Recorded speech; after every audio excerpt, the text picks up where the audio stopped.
Bezrat Hashem, le soir de ce matin, Rabbi Lazar, fils de Rabbi Shimon Yochai Amar, dit, Hai parashata, notre parasha, Aitmar Ovada Dimnarta Vetikona, commence avec la recommandation d'allumer le candelabre qui se trouvait dans Beth Amikdash et toutes les recommandations, comment la nettoyer et la préparer. Amayacha Zimna Achara, mais on a déjà lu ça dans parasha Tetzaveh.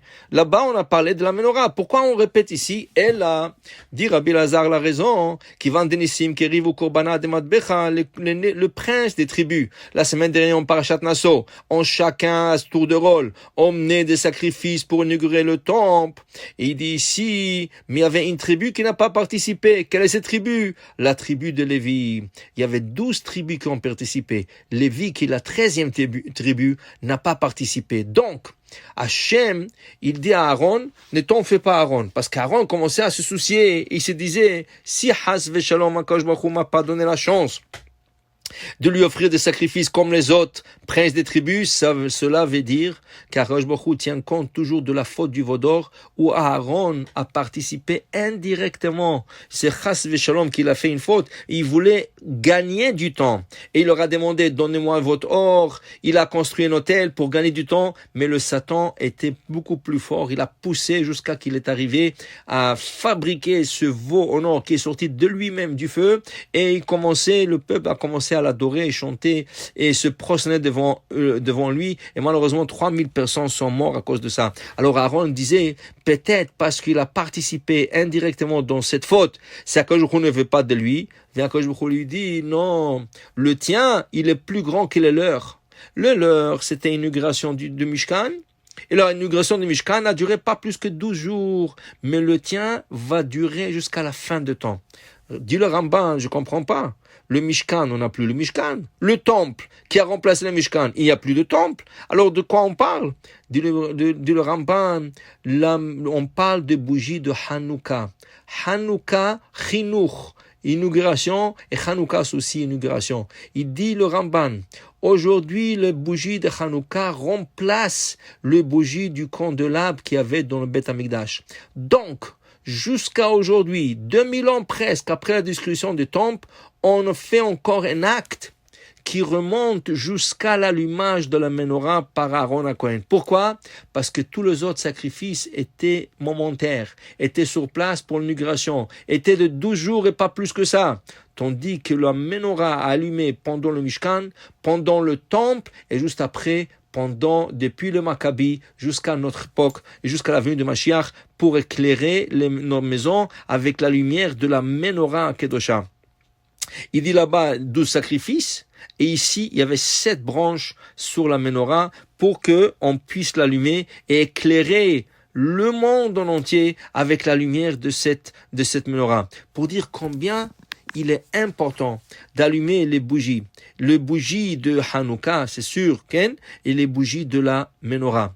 On dit que la menorah, le Zohar il continue de dire que la menorah donnait Yanda Chochmata Il'a, elle donnait une sagesse extraordinaire. J'ai écouté de rabbin David Menaché qu'il avait un ami au Vatican. Rav David Menaché, il habite en Israël, mais lui il a fait ses études à Rome et il avait un ami son père avait l'accès de rentrer dans le cave du Vatican.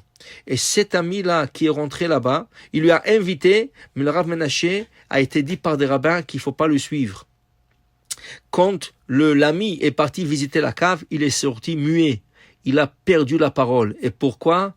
Parce qu'il a vu la menorah. La sainteté de la menorah, c'est quelque chose qu'on ne peut pas se tenir devant.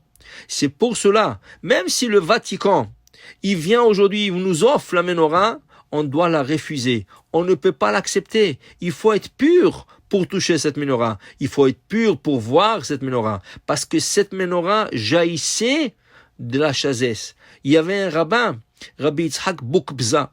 C'était un rabbin tunisien que lui aussi, il est parti au Vatican. Malheureusement, 3 jours plus tard, il est décédé. Il a dit c'est à cause de voir la menorah, la kedusha de cette menorah. C'est quelque chose d'extraordinaire. Il y a un cours de Rav Menaché très très fascinant de comment il y a un parallèle entre les 7 branches de la menorah, oui, qui est divisé en 18, parce que son auteur était 18 tefachim, c'est ça, et il y a aussi les 18 bénédictions de la Hamida et les 18 bénédictions du matin qu'on appelle Birkot HaShachar. Il a un cours extraordinaire, et tout ça découle de la menorah et la chokhmah que cette menorah nous donne. C'est pour ça qu'on dit que Hanouka, quand on allume la menorah, c'est une mitzvah de rester 20 minutes avec les bougies de la menorah.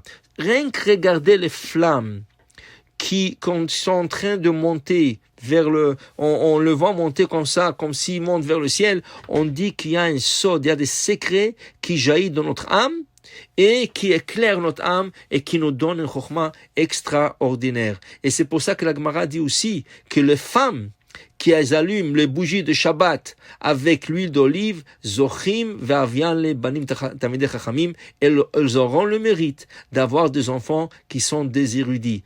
Tout ça, c'est les bougies Ner Hashem Nishmat Adam.